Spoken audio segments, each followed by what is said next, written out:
Bismillahirrahmanirrahim. Assalamualaikum warahmatullahi wabarakatuh. Alhamdulillah, wassalatu wassalamu ala rasulillah wa ba'du.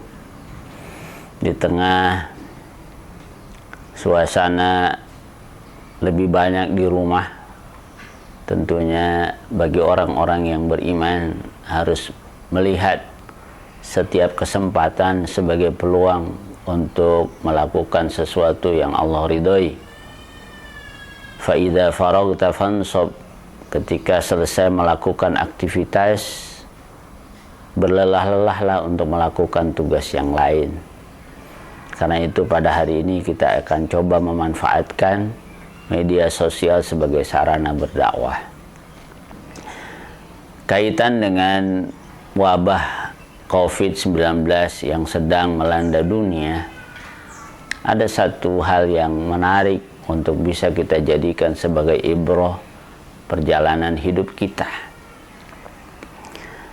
Pada saat ini manusia dalam keadaan sendiri.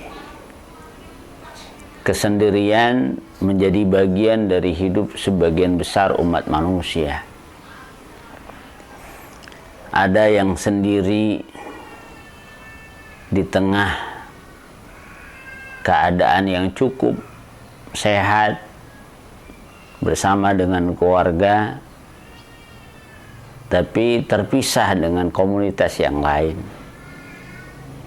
Tapi sebagian saudara kita memang diuji betul-betul dengan kesendirian ketika dia menderita wabah corona, sendiri, betul-betul sendiri, diisolasi di rumah sakit, tidak bisa berinteraksi dengan keluarga, teman, andai tolen, terpisah dengan semuanya. Dan yang lebih berat lagi, sedang diuji oleh Allah dalam keadaan sakit. Tentunya ini adalah satu keadaan yang sangat berat. Dalam keadaan sakit, kemudian sendiri. Sebagian yang lain tidak sakit, tapi tidak bisa bersama dengan yang lain. Kalau kita renungkan apa yang sedang terjadi saat ini,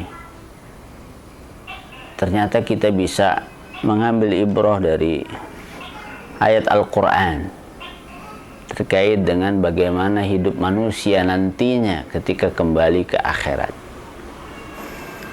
Di dalam surat An-Nisa ayat 13, Allah Subhanahu wa taala berfirman setelah menjelaskan tentang hukum waris.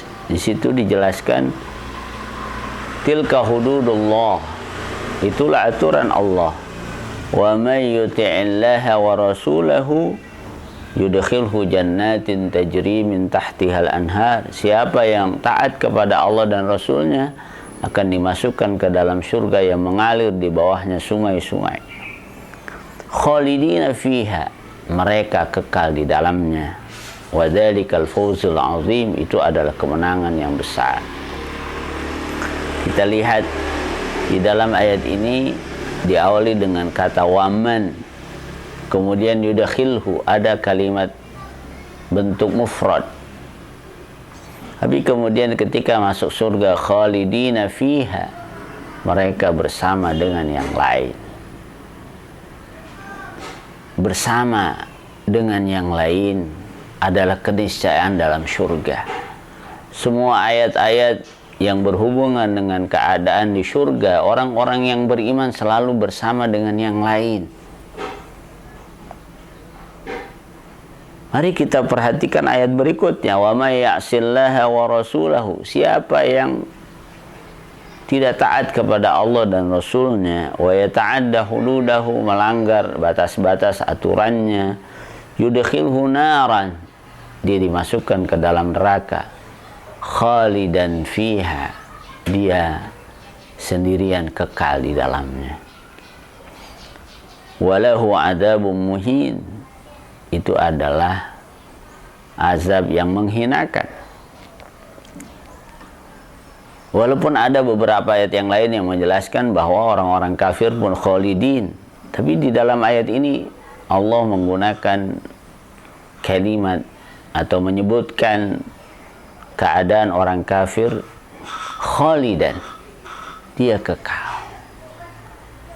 Bayangkan ketika berada dalam kesulitan tadi, ketika menderita wabah corona, orang dalam keadaan sendiri, tentunya sangat berat. Kita tidak bisa bayangkan rasa sakit, jauh dari keluarga, dokter-dokter pun tidak leluasa melayaninya, tidak bisa dijenguk,